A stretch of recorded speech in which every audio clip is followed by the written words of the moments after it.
Let's pay homage to the lineage gurus. Homage to the Venerable Monk Liao Ming. Homage to Master Sage Zhongkong. Homage to His Holiness the 16th Karmapa. And homage to Master Dubdan Dorji. Homage to the three jewels of the altar. Homage to the main deity of Homa today, Mahapratisara Bodhisattva.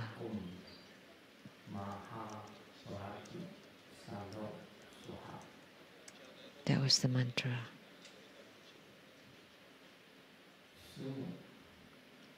Sumu Tansan Katso Dutan Siddhi.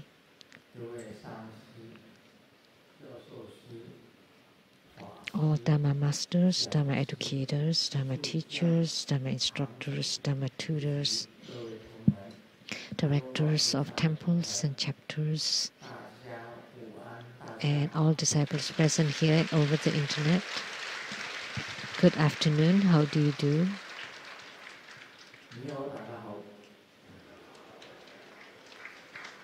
How are you? I'm still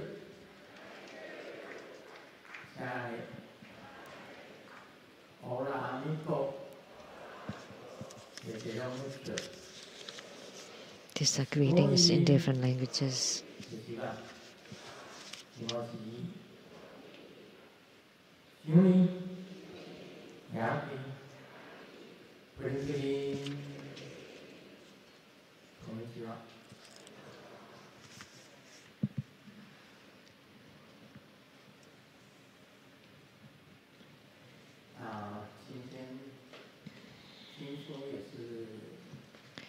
I heard that today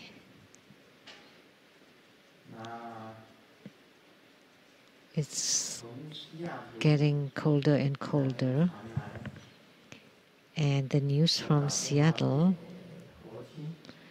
I called the Foqing, and Foqing told me that it's been snowing hard in Seattle several times already.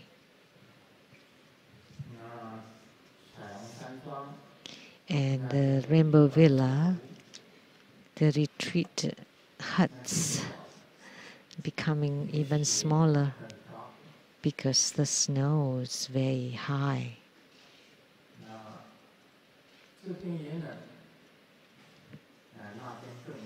It's cold here, but it's even colder there.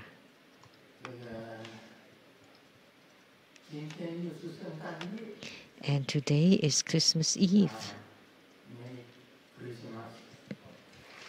Merry Christmas.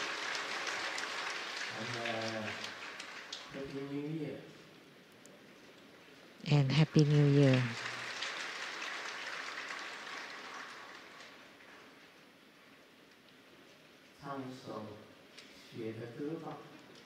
Let's sing a song about snow.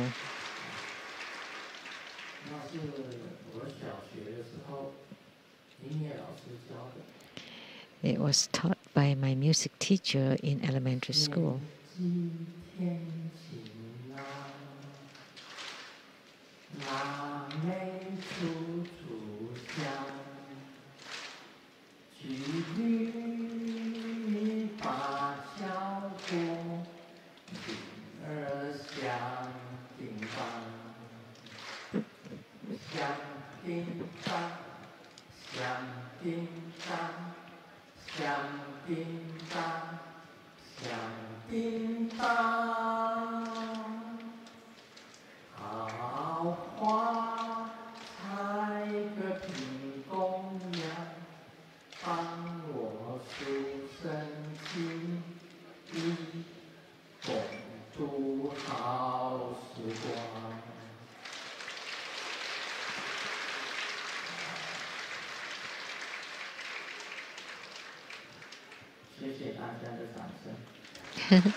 Thank you for your applause.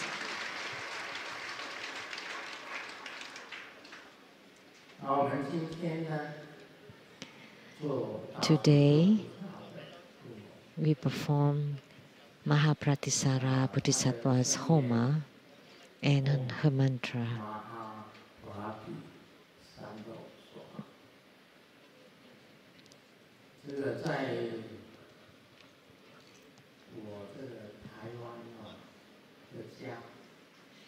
In my house in Taiwan, I enshrined Mahapratisara Bodhisattva. And this deity,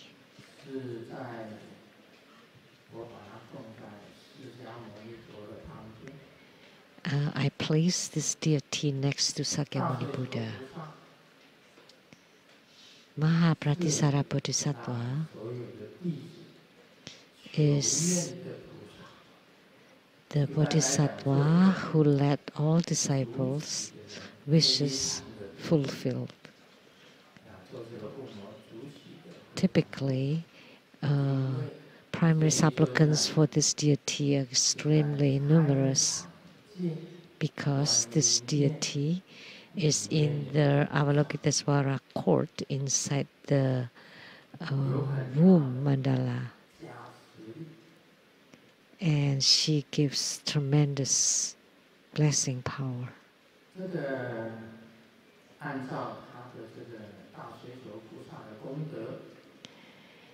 The merits of Mahapratisara Bodhisattva, the most important mantra, and there are many responses, very spiritual responses.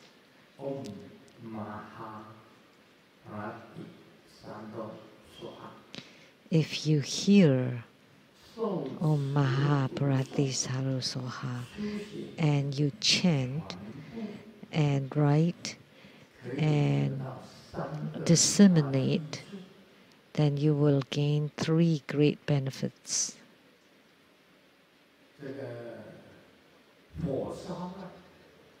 That even when you're caught in fire, the fire comes to you and it would retreat. It would retreat.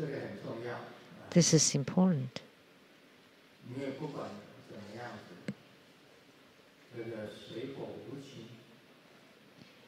No matter what, fire and water is relentless. So, but because you have the Mahapratisara Bodhisattva with you, even the fire comes near you, will not burn you, or the fire will not reach you. So this is very beneficial. The second thing is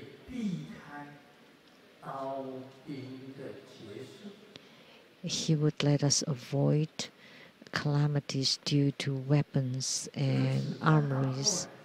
When the bullets is shot at you, it would be diverted and will not hit you. A very strange thing. So knives cannot harm you either. So you can avoid the disasters due to weapons. And thirdly, that when people poison you, you can transform it into nothing. Therefore, today,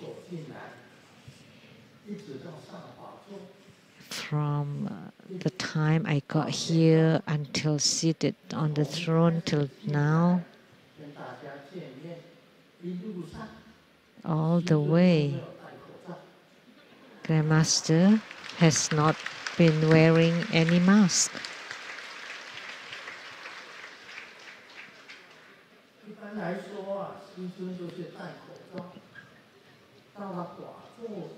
Generally, Grandmaster wears a mask and I only take it off when I got on the Dharma throne. But today it's very different. Since I got on the car, get off the car,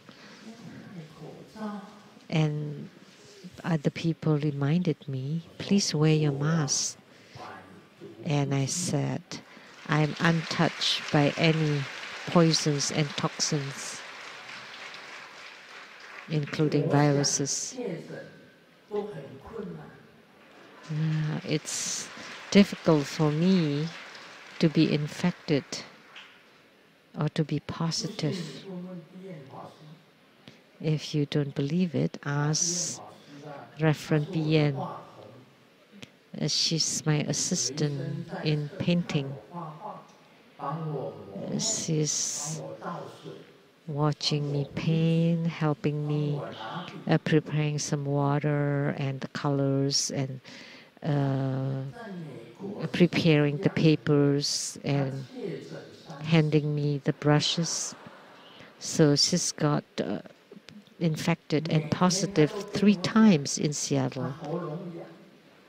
And she told me every day that there was a scratch itch in her throat and she had to cough. And then she said that she wanted to cough, so she went out and coughed. And there were only 2 of us in that little room, in that little painting room. And only when she coughed really hard that she asked for a break. And she took a break for a week. And then she came back. And then not long, she got infected again and was positive and started coughing and coughing and coughing in my painting room and without mask. When she coughed, all the people in the correspondence center, in the TPF office, all ran down the stairs. There was only me around. And after she finished coughing, she came back. You know, I wanted to be infected because you know what? If I am positive, then I don't have to conduct any ceremonies. I can just stay at home and sleep. Doesn't matter whether people perform entreaty for Dharma transmission or not. Because if I'm positive, nobody dares to come here to attend the ceremonies. And then I also won't dare to attend to the ceremonies. I've been thinking of one thing. Why I was not positive in Seattle, and I've been back in Taiwan for this long and I'm still not positive.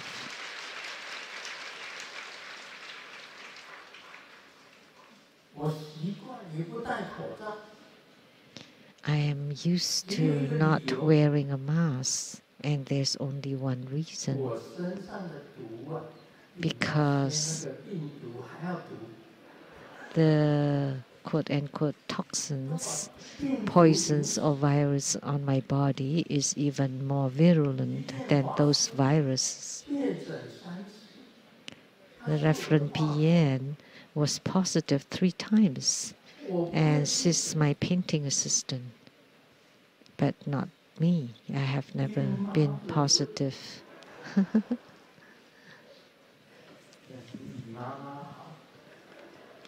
Your mother good.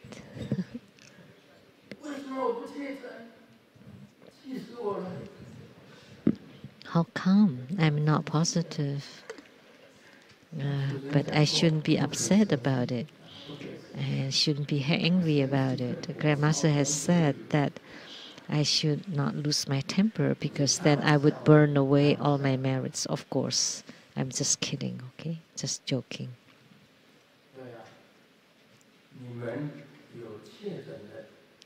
So those who had been positive, if you're positive, come for consultation right away. I hope that that you would infect me, then I would be positive. I would be very lucky.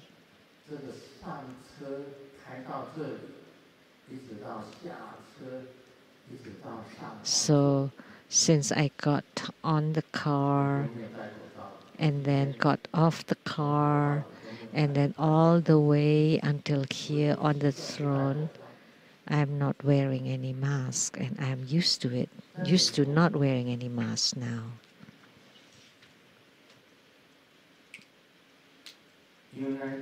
In America,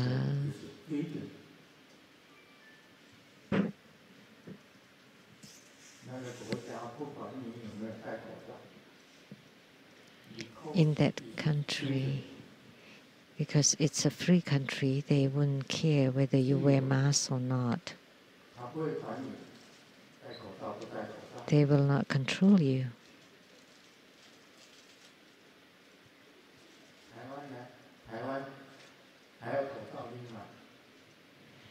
Is there a rule or requirement to wear masks in Taiwan? Yes. You have to wear masks indoors.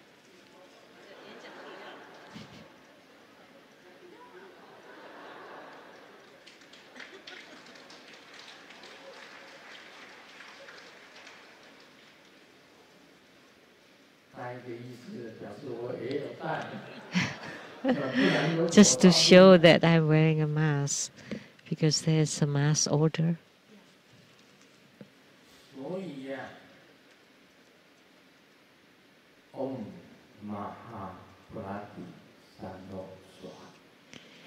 Therefore, that's the Om Maha Purati Salo Soha. Please don't mistake it when you chant.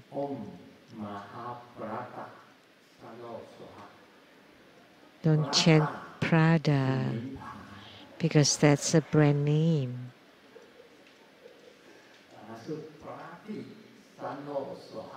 But it is Prati Salo Soha.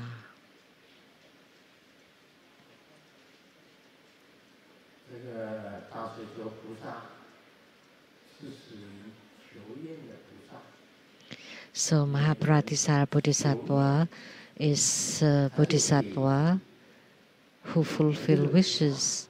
If you pray to her, she would would fulfill your wishes. So this Bodhisattva is truly marvelous and supreme. And 3 benefits: the fire cannot burn you, the poisons will not hurt you, and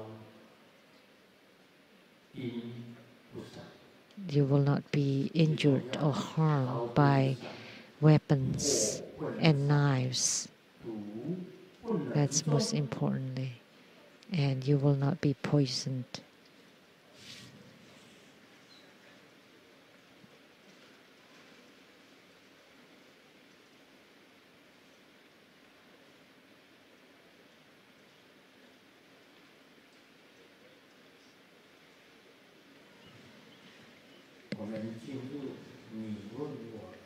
Now we do the question and answer. Asked by Lian Hua Junyuan. Grandmaster, Buddha's peace with you. I always think of you. I have some questions. 1.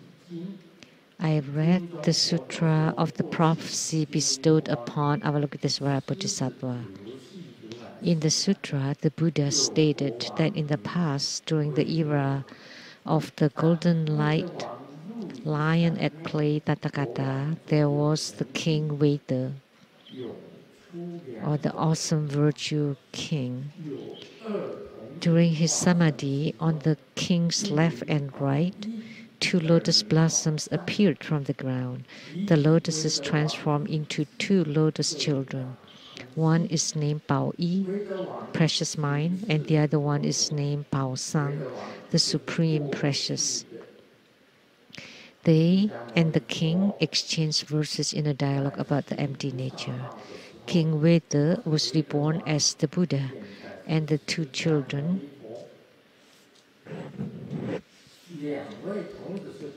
were reborn as Avalokitesvara and Mahastamaprapta Bodhisattvas.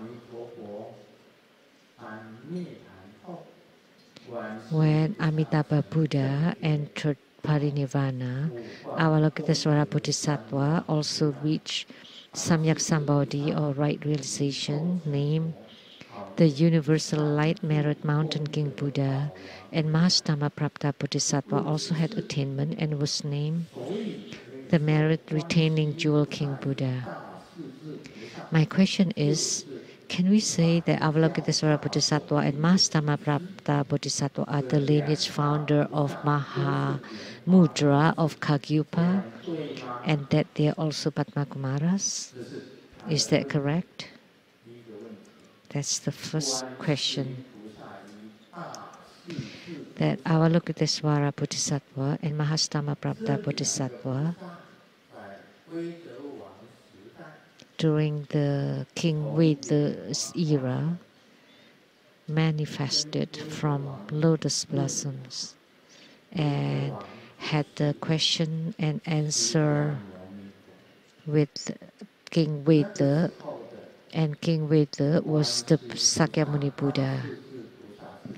And at that time, Avalokitesvara and Mahastamaprapta were Pao Yi youth and Pao Sang youth.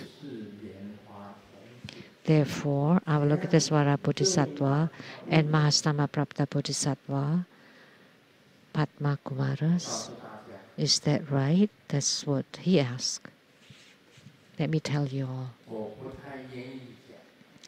I don't want to say it, but he said it. Actually, Pao Yi youth and Pao Sang youth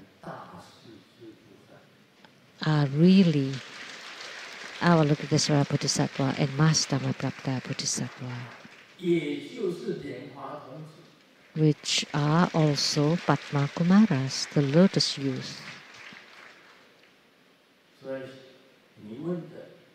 So what you ask, since you ask, I answered, that's right. You've thought of it. I've said it many times. But you've thought of it, and now I officially answered, that's right. Guru Padmasambhava, Padma Kumara, Padmasambhava and Padma Kumara are both manifestations of Amitabha Buddha. Avalokitesvara Bodhisattva and Mahastamaprapta Bodhisattva are also lotus youths or Padma Kumaras.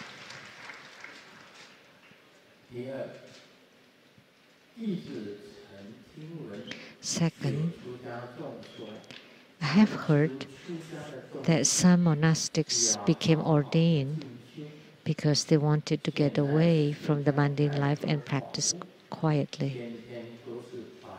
Now they have lots of Dharma work at the temples, performing white rituals to pray for the deceased every day.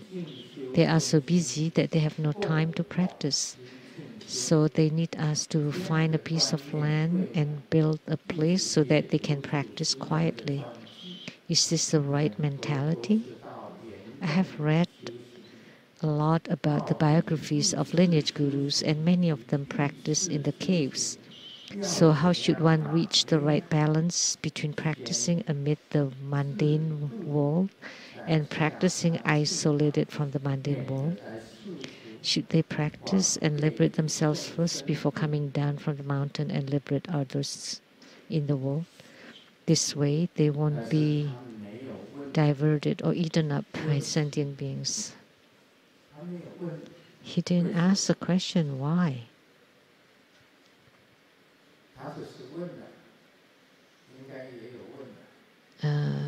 Yeah, he did ask that the Dharma tasks they're very busy with Dharma tasks, And they're also busy with spiritual cultivation.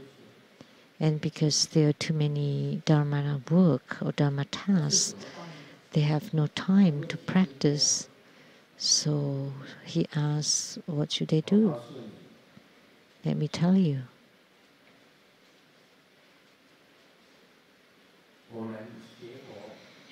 In our Buddhist practice, first, you need to train in single-mindedness, in concentration.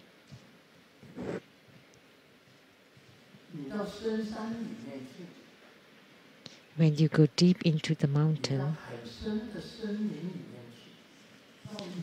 you go deep into the forests or stay in caves, and because you don't see all the people, you can be more single-minded. That's why there's a statement, the Master Chen Jianming said that the yoga of concentration, to practice the yoga of concentration, you need to go up the mountain. Why? Because you don't see the people in the Saha world, so you don't talk nonsense, then you don't gossip, then your speech is pure. And when you don't see the dusty world, the myriad world, and hear the songs of the world, then your mind would be pure. And when you don't get in touch with any people, then your body is pure. Then that's the pure body, speech, and mind. If you don't speak, of course your speech is pure.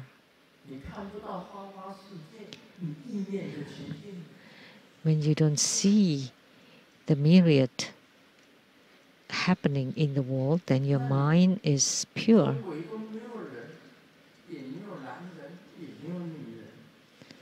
And when you don't have people next to you, no man, no woman, then your body is pure.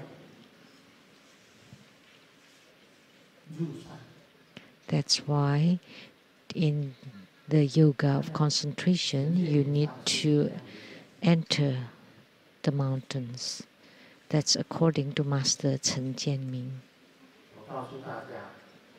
So let me tell you all,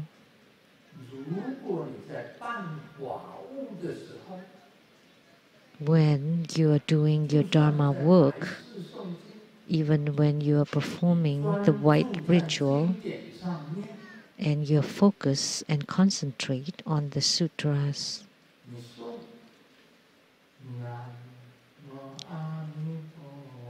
and you chant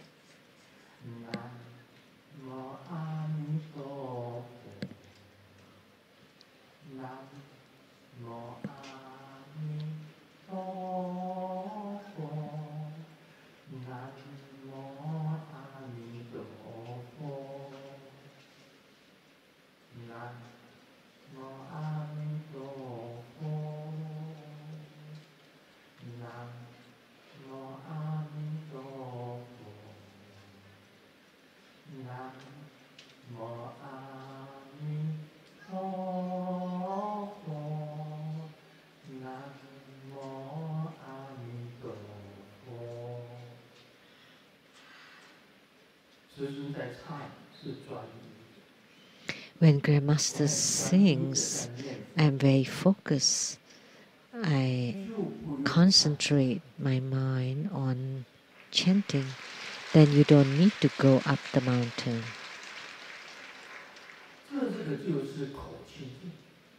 That is the purity in speech.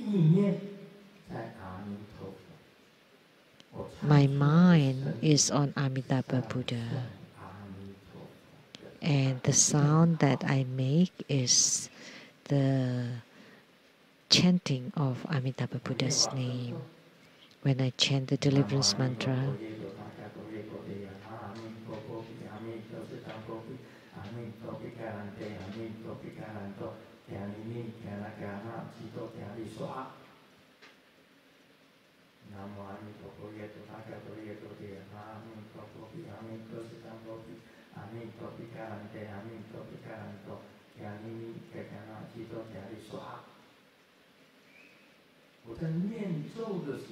when I chant mantras, my mind and speech are one. I have no other thoughts. I am single-minded. So in chanting the sutras too, you can be single-minded. You can also be single-minded in chanting the sutras. When I chant Manjusri deliverance mantra,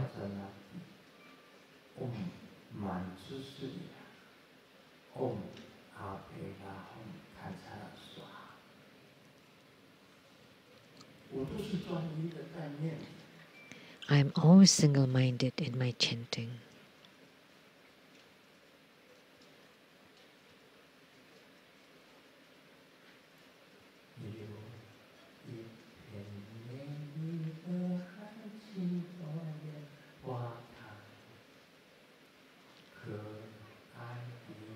In the beautiful ocean, there are 7 lotus blossoming. The Guru Rinpoche told me, and he asked me if there are love. And I replied, there's love and the 7 lotus blossoming.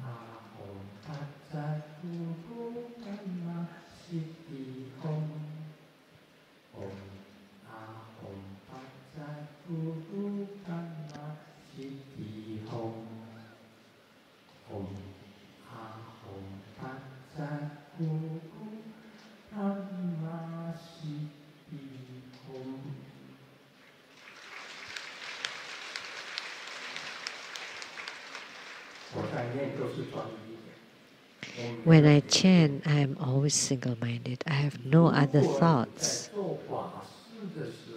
So when you do Dharma work and you can be single-minded and concentrate, then you would have pure body, speech, and mind.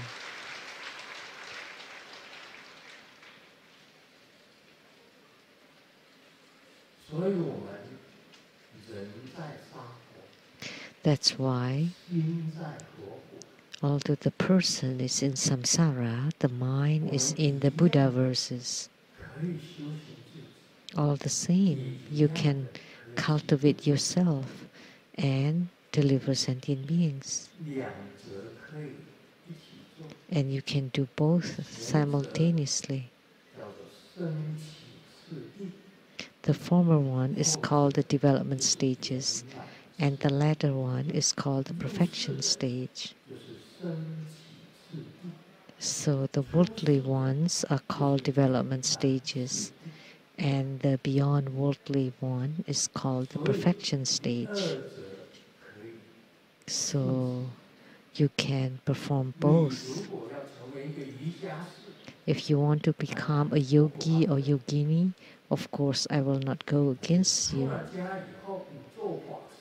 But once you're ordained and you're performing Dharma work, you need to concentrate, just like Grandmaster, in chanting the sutras and mantras and the Buddha's names, that you can be in full concentration. Then you will have attainment. That's my answer to your second question. Third question, he asked, I have encountered some charitable organization where the volunteers have differing views on how to distribute funds. Some said that distributing funds equally to everyone, including those who are not in need, is executing equality in giving. Yet, the opposition protested that the funds should be prioritized for those who are starving and in great needs. After all, the public agency was very rich.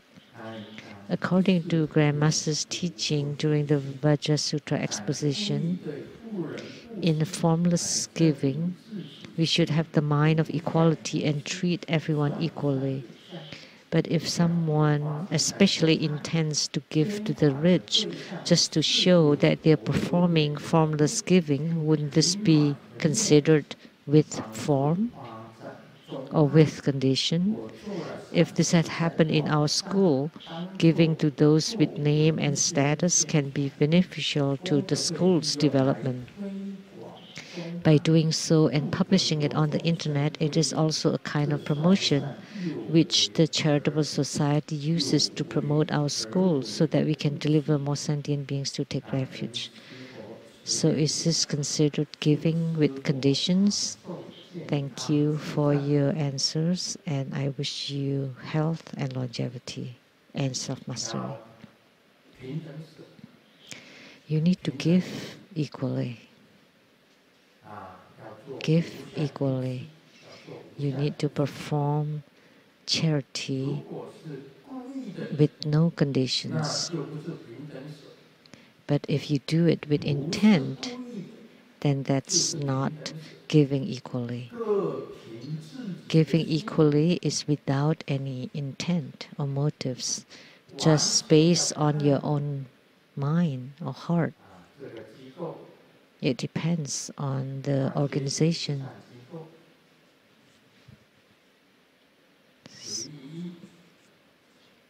So he's encountered some charitable organization, different views. Some give to those who are not in needs and say that it is equality in giving, and some felt that they should give to those who are in great needs. If you do it with intent, then that will not be called formless giving. But if you don't do it with intent, if you do it unintentionally, then there would be equality in giving. What is without condition is that you don't let the left hand know what the right hand, what good deeds the right hand does.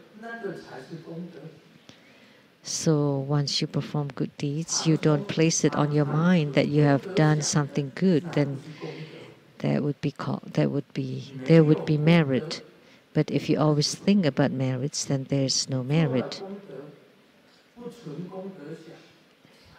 But if you perform merits, but you don't think about the merits, then there would be merits. There will be merits. The Vajra Sutra often speaks this way. So there's no need to ask me, you ask Sakyamuni Buddha. So when he spoke on the Vajra Sutra, he spoke about this giving without condition or without form. So without condition is that you don't think about the result.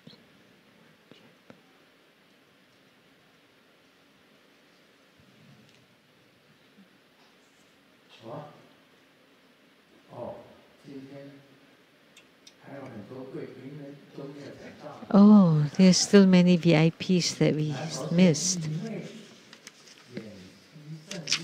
The Nantou County Council, Mr. Jian, and the former member of the Nantou County Council, Mr. Jian Peilin, former mayor of Changhua City, Mr. Chiu, the wife of former ambassador to Sweden and Norway, my sister Judy, the former chief secretary of Taiwan, Mr. Zheng, and Buddha School Scholars Group and medical groups, and law advisors to Buddha Foundation, Dharma brother Lu Wenxiang and Dharma sister Huang Yueqin, and the former director of the plastic surgery department of the Zhongshan Medical University, Professor Zheng, with sculptor Dharma brother Chen from Indonesia, the leader of the Ethan Dharma brother Arjun Zheng, and Malaysian Datuk Mr. Lei, and the Datuk and Miss Li Qian. It's also very beautiful. Please take off your mask so that everybody can see you. Would you like to come up here? One of the three young ladies. Miss Li Qian.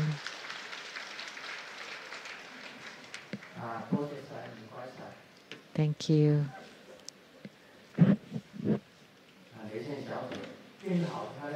This has become very beautiful.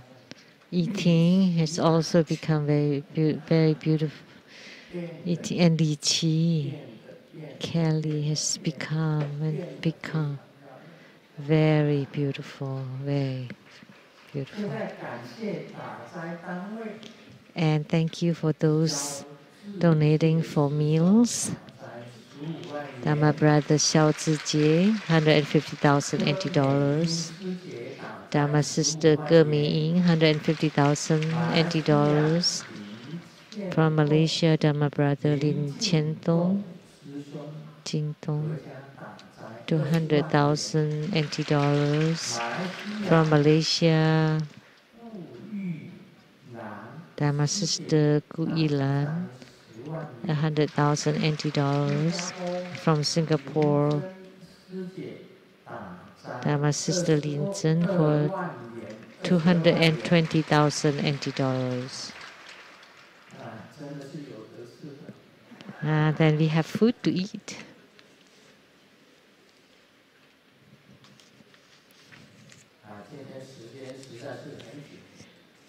Time is tight today.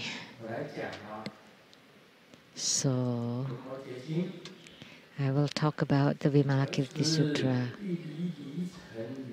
At that time in Vaisali city, there was an elder named Treasure Accumulation, which was the Treasure Accumulation Bodhisattva, together with 500 or many other elders. They came along with parasols. So every one of them was holding a parasol to come to the front of Sakyamuni Buddha. And the parasols were embellished with the 7 precious jewels. I would like to explain these parasols. In India, ancient India, the great Dharma master or Mahasiddha would always have parasol above him. And parasols are also above many of the bodhisattvas. They all have parasols above them. In ancient India, this symbolizes their attainments or accomplishment. Those with many parasols was like Atisha, the Venerable Atisha of the latter propagation of Tibetan Buddhism. How come he had so many parasols? Because when he won a debate, the loser would give him a parasol and also his temple, and had to take refuge in the winner. In ancient India, they had the tradition that they love to debate. And then it spread to Tibet, and it became a sutra debates. And it's not so popular here in the central plains, but in Tibet, they have this tradition. It came from ancient India. And the Tibetan scripts or language came from Sanskrit. So Tibetan lamas also adopt the tradition of debates. So in India, during debates, the winner will win the parasol, the temple, and the loser should take refuge in the winner. That's how debates were in ancient India. So the Venerable Atisha had many parasols, and he had many keys hanging on his chest. Why? Nowadays, people don't have many keys hanging on them. So those were the keys to the temples. And Venerable Atisha had many keys hanging on him. And when he walked, there was the clinging sound. And when people heard that, they knew that Atisha was a Mahasiddha, a great adept, a great one with attainment. And he won many parasols, many temples, many people taking refuge in him. That's why in ancient India he was a Mahasiddha, a great adept. So the Tibetan in the Prajna Prabha and Bodhi Prabha especially went to India to invite Atisha to go to Tibet to disseminate the Buddha Dharma there. And that became the latter propagation of Buddhism into Tibet.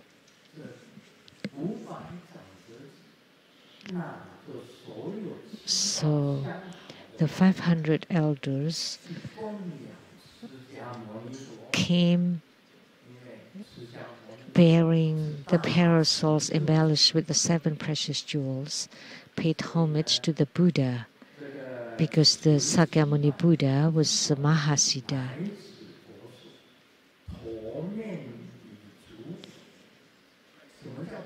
And they paid homage by touching the Buddha's feet with their heads. And what is that? In ancient India, they pay homage by touching the feet of the Mahasiddha with their heads. So there are 5 points on the ground. They need to kneel, so their knees are on the ground, their hands are on the ground, and then the head touch the feet of Sakyamuni Buddha. That's called homage by touching the Buddha's feet with their heads. And in Chinese, it's called the homage with 5 points on the ground. That's a tradition in ancient India. So when a person pays reverence or pay homage to a Mahasiddha, they place their heads to touch the feet of the Mahasiddha to show that they lower themselves. Oh. As for myself, in Seattle,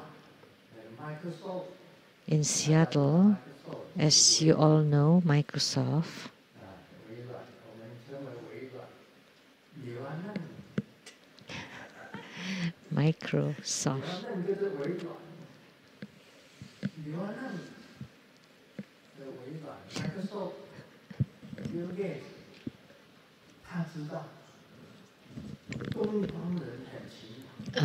Microsoft and Bill Gates knew that Asian people are more hardworking.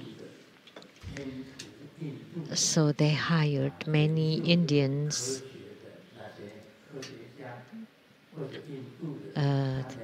high-tech researchers or high-tech talents to come to Microsoft. And Seattle has almost become an Indian city, that all our neighbors are Indians. Really, you come to Seattle and they're all Indians around. Really. And they're dark, and you think that they're the African Americans, but no, they're Indians, Asian Indians. And they have large eyes, and the ladies are always very voluptuous, because it's interesting in India, the slim women are not beautiful. Voluptuous women are beautiful. So on the streets, we see many large women. So if Hui-Jun goes there, then you're the little one, and they're the big ones.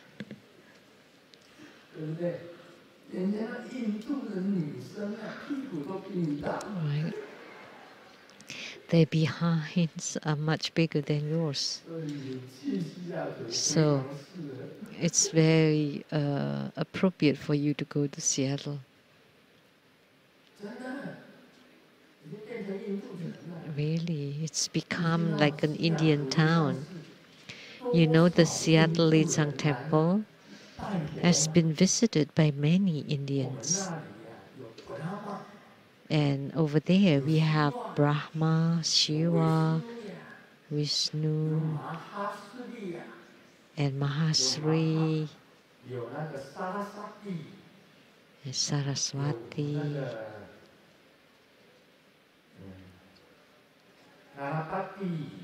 Ganapati, Ganesh,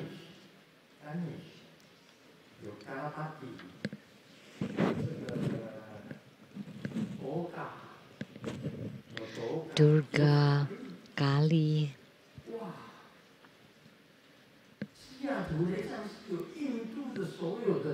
So at the Seattle Lechang Temple, we have the Hindu Trinity and Saraswati, Mahasri, Durga, Kali, who are all goddesses, and we also have Ganesh and Hanuman, and they all come and pay a visit. They felt there was a Hindu temple, and every time when they see me, they pay homage by touching Grandmaster's feet with their heads. Men and women, our neighbors. Many people came to the temple, and when they saw me, they pay homage by placing their head to my feet. So that's this homage. They then made offering of those parasols to the Buddha. So treasure accumulation Bodhisattva brought all the many elders carrying parasols embellished with the 7 precious jewels to pay homage to the Buddha. Then Sakyamuni Buddha showed his divine mighty power and combined all the parasols into one parasol. So 500 parasols lined up for a very long line, And the Buddha showed the transcendent power and combined all the parasols into one parasol. And this parasol contained the whole 3,000 great thousand worlds.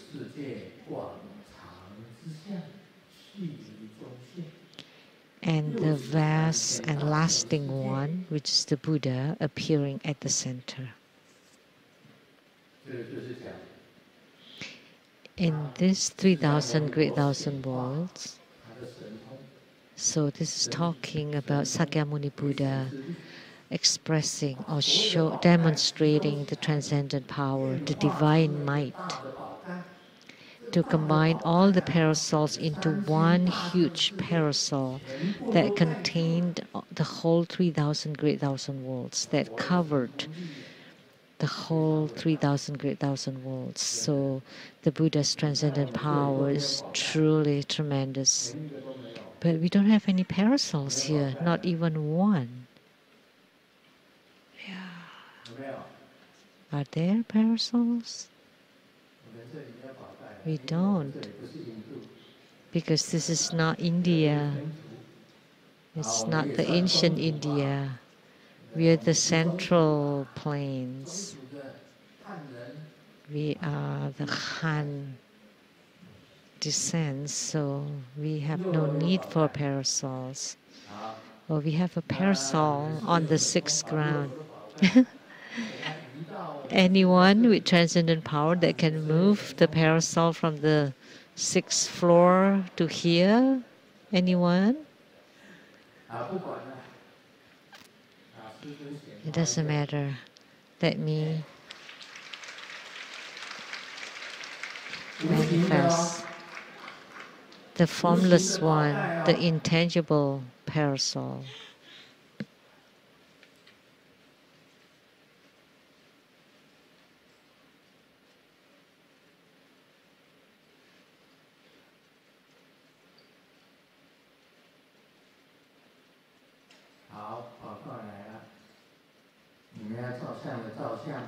So the parasol's here. If you want to take photo, let's see if there's a parasol above.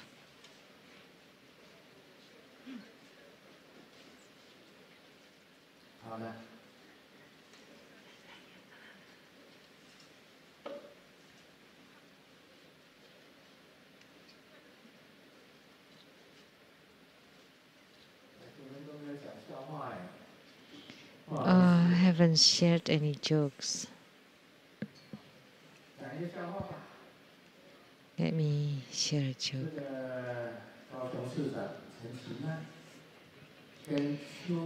The Kaohsiung City Mayor and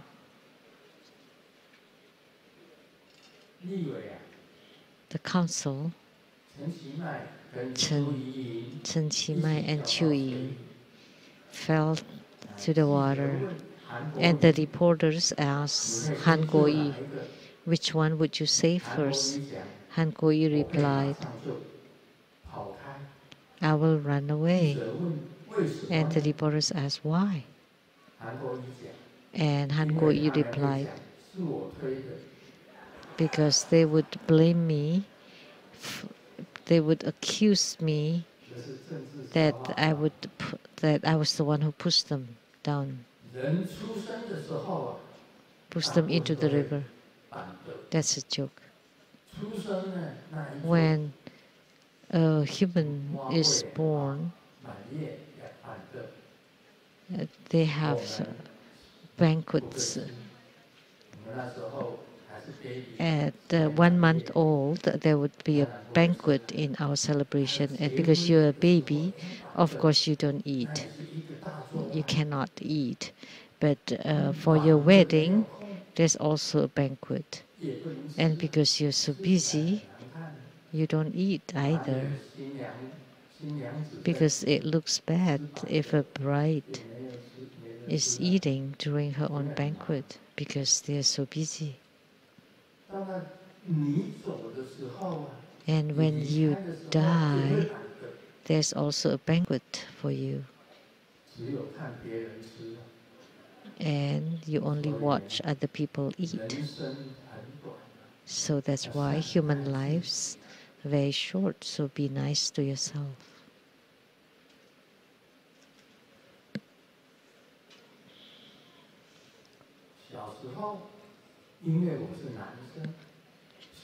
When I was young, because I was a boy, I loved to go to the zoo and watch a tiger.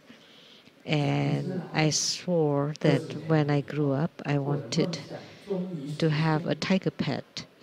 And 20 years later, my wish came through. There's nothing more to say. Now I have to cook and do the laundry. A tigress.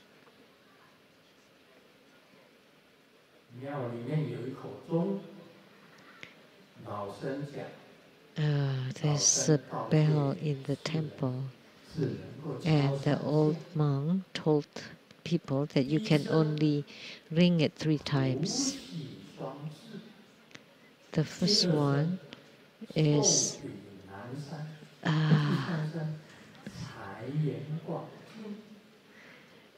blessings, and second is wealth coming in, and the